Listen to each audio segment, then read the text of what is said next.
email from OPW, which is the Office of Public Works, to say that we have been flying around castle ruins and church ruins and whatever.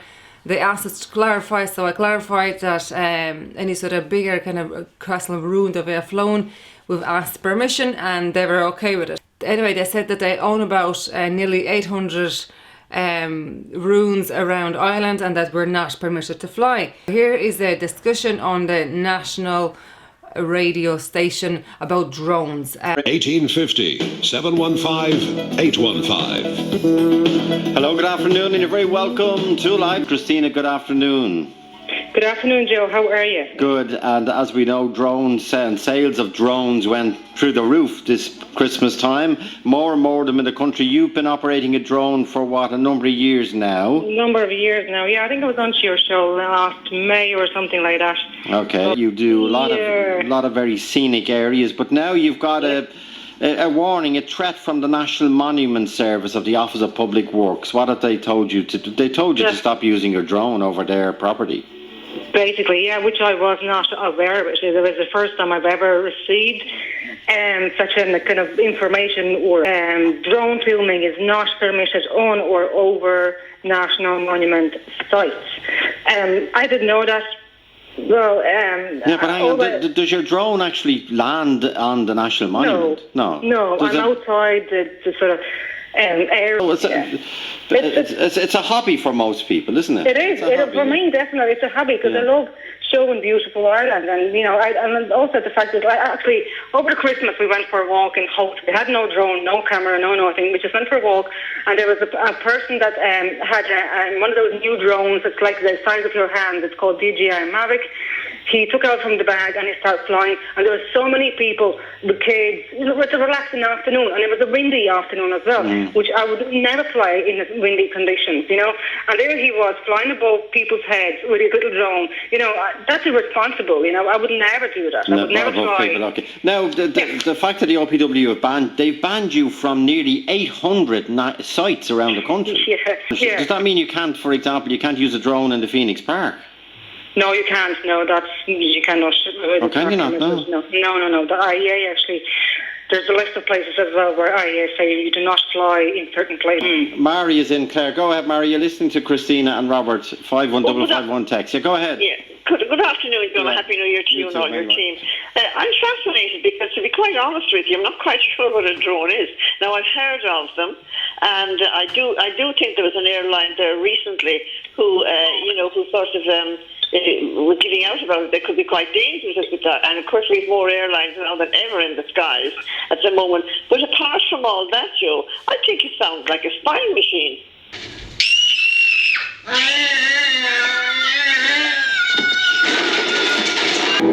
Can you be trusted without your shackles? Let's just get this over with, shall we?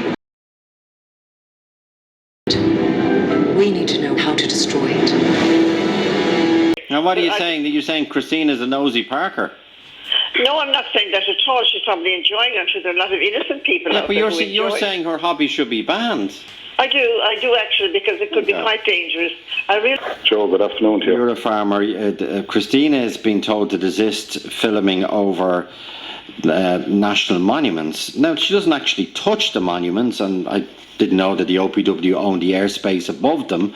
But you've raised the issue before of there's another use, not Christina's case obviously, other uses that drones have been put to which are very worrying, especially in rural areas, Robert.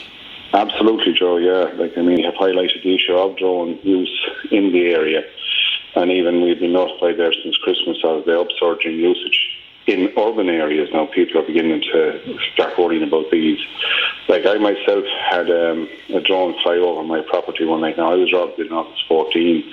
About 6 months after that, my son was going from the office, which is in a shed out in the back of the house, into the house, and he heard let's say a loud bee over his head, and he just looked up and he saw this red dot flying over the house. He followed the light and it went down over the farmyard and then disappeared.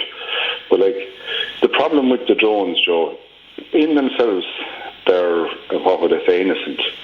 But in some cases, the usage of them is to case out places and whatnot. And I can understand how people are, now I'm not talking from national monuments, but private people are worried about these drones flying over their property, because either urban or rural areas, at the back of your house, you don't want people truding in around and whatnot. And if you go home tonight and you find someone in your backyard, you're not going to be too impressed. Well, the drone is the very same thing flying overhead, Joe. You can see everything in your backyard. And what you reckon are they scoping to see, is there anyone on the farm, or where different items of machinery are on the farm?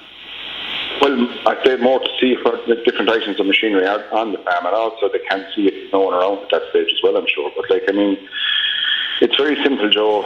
If you have high hedges or whatever and you don't want someone to see in right off low high, they come along then with the drone, they fly in over the farmyard. You can locate your diesel tank, any other exits or entrances. It makes the life so easy for these guys.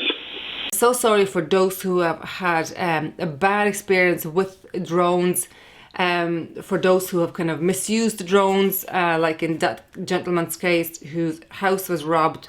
I hope that in future it does not affect us hobbyist drone flyers out there. So some of you have asked, where is the best place to fly in Ireland and where can you fly?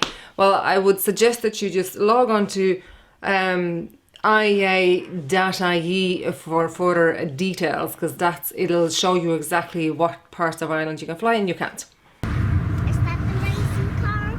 Don't know what that is, Joe. It's a Ford Cortina. It's a really old car. 1600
because it's beautiful there. Is it beautiful there? Yeah, so that's why I'm going to fly.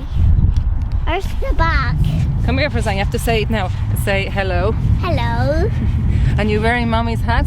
Yeah. Is it the drone hat? Yeah. We're in Curra. This is the place where we actually crashed the Q500 with the big minion. We just come out here to kind of fly the Phantom 3 and Phantom 4 side by side each other. Okay. Oh, it is cold, isn't it?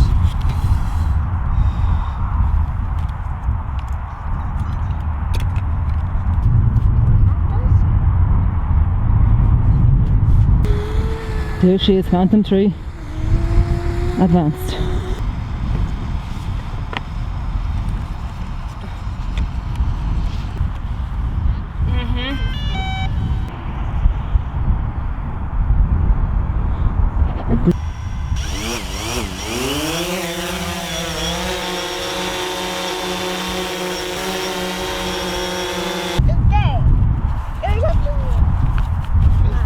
Go.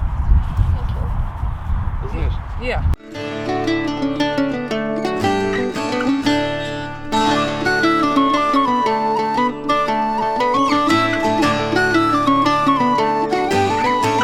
So Phantom 3, as we know, has got shoots in 2.7K. So Phantom 4, 4K. I mean, the video quality difference is, there is a difference. You can see, even like with the colors. I think the colours are more natural in Phantom 4 than Phantom 3. But if you only started to fly, I think Phantom 3 is just the perfect drone to start with. Because it's got the GPS lock, so which means you cannot fly away.